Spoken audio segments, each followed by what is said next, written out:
in the NFL Draft in 2023. Jarom, we had 2 hours of coverage on Friday. Fun to be there in the atmosphere and the environment to see all 32 teams represented, which was fantastic. Only team in the state to have that at their pro day. Not even the Pac-12 champions had all 32 teams. They had 31, so close. Yeah. Very close. Wins are wins, right? Yes, they are. When you don't play on every little morsel. How did BYU's pro day change your expectations for BYU players that have their NFL draft dreams in play later in April? Okay, we went in thinking, okay, Jaron Hall, Puka Nacua, Blake Freeland, those are the top three. Still the top three, of course. And we were interested in seeing what those guys would each individually do. Blake Freeland did not bench in Indianapolis at the NFL Combine, so he did on Friday, and he got 25. That was enough. That would have been tied for 16th. Not a huge number, but he is so good in everything else, he certainly makes up for it, and we think he's going to be like a third-round guy, maybe late second round.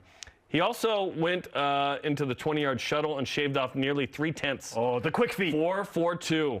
Incredible stuff. That would have been first in Indianapolis. Basically, he was the most athletic offensive lineman. The endurance strength of the bench is a different sort of skill set there, but Blake rose up charts. I'm not sure Jaron and Puka fell. I'm not sure they even climbed based on Friday.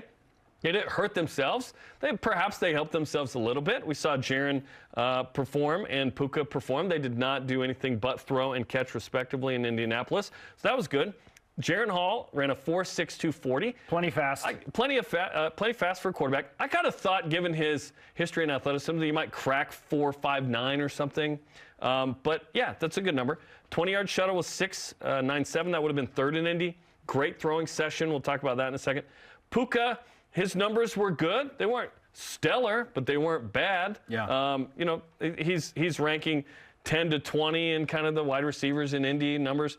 But his football speed, I think, is fast. Like, he's 4.55, which is plenty good. He's not a 4.4 guy. I thought he might be that guy. Maybe when he's 100% fully healthy and not coming off of what was, by the way, a concussion at the Senior Bowl. He got hit in practice a little hard by somebody. I won't say which opponent, but it was an opponent that BYU played and that, you know, Puka made plays against.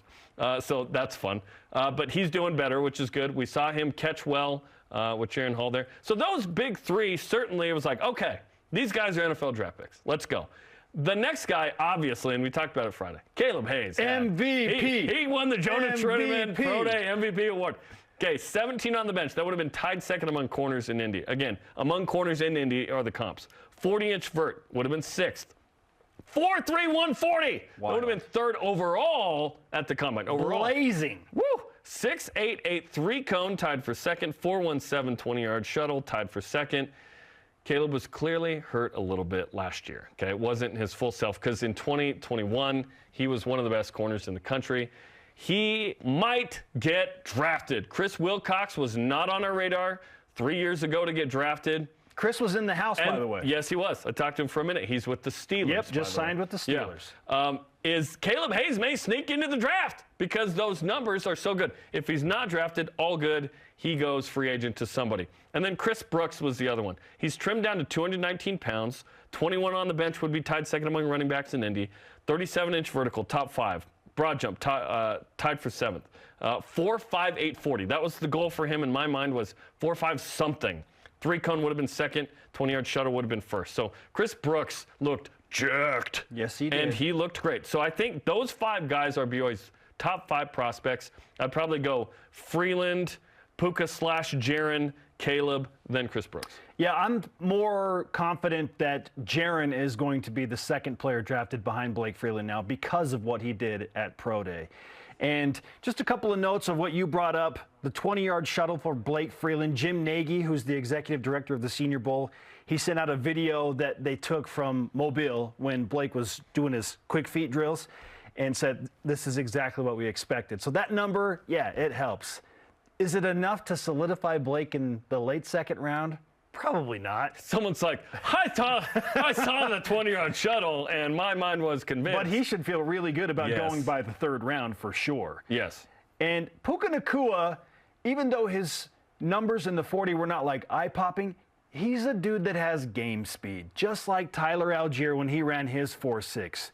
but Tyler's faster in games. In fact, Jaron's faster in games. I think, running away from Baylor's defensive backs in Waco. And Utah in 21 for a play that came back because he stepped out. You know, but like in that play, it's like, oh, Jaron is 4'5" guy. Yes. He was 4'6" guy here. Again, still, that ankle is against Stanford hurt him more than we thought. And then perhaps he re-injured it in Mobile at the Senior Bowl. Puka, let's reference the first play from scrimmage of the season when he's running 75 yards down the sideline for a touchdown against USF. Those guys have game speed. So we see a bunch of dudes in those skill positions that are right around 4.55 to 4.62, whatever. Show me the tape. Do you have game speed? If you've got it, great. I'm going to put my stock into that. So I don't think that the speed hurt or helped Jaron and Puka specifically. But Jaron Hall is number 2 in my BYU draft power rankings because of a conversation I had with someone in the Hall camp, specifically referencing his agent, Ryan Toler. Now, Ryan Toler in 2016 Related to Ted, question mark? No idea, okay? That's a great question. How many Tolers do we know? That's a great question. But in 2016, he was in Sports Business Journal's 40 Under 40 as one of the most successful NFL agents. Sorry you're not available for that anymore. Bursting onto the scene.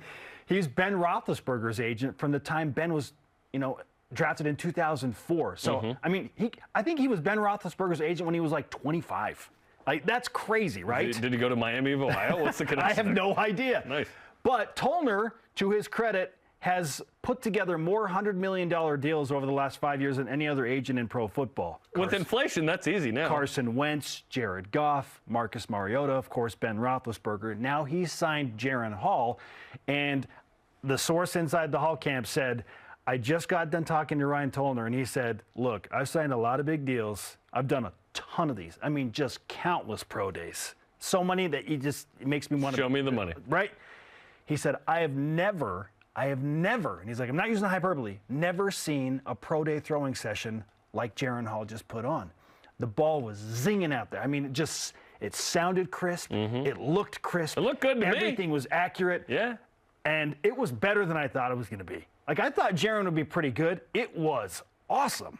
And his last throw to Puka Nacua, just this deep dime, and credit to Puka for catching the ball and using his speed to go and get it, but it was a beautiful pass. Not Zach Wilson pro day folklore, but it was unbelievable. It didn't go viral like Zach's. Everything sounded and looked so crisp and clean and fresh, and he looked more healthy. He looked good. And Ryan Toler left and said, and I quote, we're in a very good place. So I'm going to buy into that, Jaron, that Jaron solidified at worst a 5th-round draft pick. He may have slid into the 4th round now. Like, I think his throwing session was that good, and people want to see that he's healthy and that he's okay. You've seen everything you need to see. Now he can wait. But I think he may have pushed himself into a 4th-round draft grade, and Puka Nacua will be the 3rd player drafted. It's fun seeing perhaps the most influential person in the world outside of the actual coaching staff and staff there leading that in John Beck. Oh, wow. John Beck has done more for BYU football and quarterbacks, save, fill in the blank, whatever comp you want to make, leading that. And it was great. It was a great day for BYU football. And this will be a Big 12 day next year. Yeah. It was the last one in Provo. BYU does a tremendous job with it. And it was awesome. It was awesome. It was fun to talk to the NFL guys on the show, and congrats to all the BYU guys who hopefully get a shot. The Peyton Wilgars and Gunnar Romneys of the world hopefully get a shot as well.